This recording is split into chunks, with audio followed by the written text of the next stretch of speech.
যোগাযোগ চালু হতে সমালোচনা হচ্ছে কেন? সোশ্যাল মিডিয়ায় মানুষ সমালোচনা করছে যে এই করিডোরের কথা বলছে এবং সবসময় বলে যে ভারতকে বাংলাদেশ বিক্রি করার একটি ষড়যন্ত্র চলে।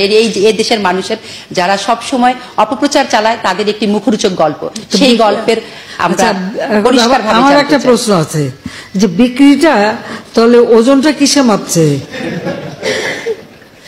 কোনো কিছু বিক্রি হলে তো ওজন মাপা হয় না। এখন তো অবশ্যই ইলেকট্রনিক মেশিন আছে, আগে তো দাড়ি পাল্লায় হতো। তো কিসে মেপে বিক্রি হচ্ছে আর বিক্রিটা হয় কিভাবে?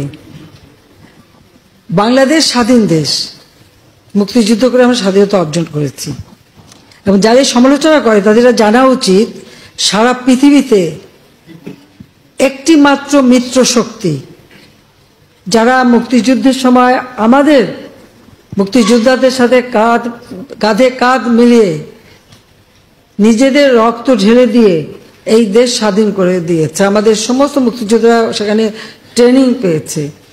পৃথিবীর যে কোনো দেশ যারাই কোনো যুদ্ধে মিত্রশক্তির সঙ্গে সহযোগিতা করেছে বা মিত্রশক্তি তাদের এসে সাহায্য করেছে, তারা কিন্তু সেই দেশ থেকে কোনদিন ফেরত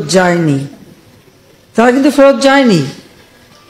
এখনো জাপানে আমেরিকার সৈন্য, জার্মানিতে রাশিয়ান সৈন্য সহ এরকম পৃথিবীর বিভিন্ন দেশ দেখলে সে দৃষ্টান্ত পাওয়া যাবে। এখানে ভারত কিন্তু ব্যতিক্রম। তারা মিত্র শক্তি হিসেবে আমাদের পাশে থেকে যুদ্ধ করে এসেছে, কিন্তু যখনই জাতির পিতা বঙ্গবন্ধু শেখ মুজিব চেয়েছেন যে তারা দেশে ফিরে যাক, ভারতের তদানীন্তন প্রধানমন্ত্রী শ্রীমতী ইন্দিরা গান্ধী সঙ্গে সঙ্গে সেটা রাজি হয়েছেন এবং তাদেরকে ফেরত নিয়ে গেছেন। তারা যে যুদ্ধের সরঞ্জামাদি সবকিছু নিয়েই কিন্তু এসেছিল, এখানে যুদ্ধ করেছিল। পাকিস্তানি হানাদার বাহিনী সারেন্ডার করেছিল তাদের কাছে, কিন্তু আমরা কিন্তু স্বাধীন সার্বভৌম রাষ্ট্র পেয়েছি, কারণ তারা কিন্তু ভারতীয় সেনাবাহিনী প্রত্যাহার করে নিয়েছে। এরপরে যারা কথা বলে যে ভারত বিক্রি হয়ে যাবে, এরপরে বিক্রিটা হয় কিভাবে? সেটাই তো আমার প্রশ্ন। আসলে যারা এটা বলে তারা নিজেই ভারতের কাছে বিক্রি করা। কারণ আমরা তো দেখেছি যখন মিলিটারি ডিক্টেটর এসেছে, জিয়া, এরশাদ, খালেদা জিয়া উপর দিয়ে ভারত বিরোধী কথা বলেছে আর ভারতে যে তাদের পা ধরে বসে থেকেছে। এগুলো আমার নিজের দেখা জানা। কাজে এই ধরনের কথা বলার কোনো অর্থ হয় না।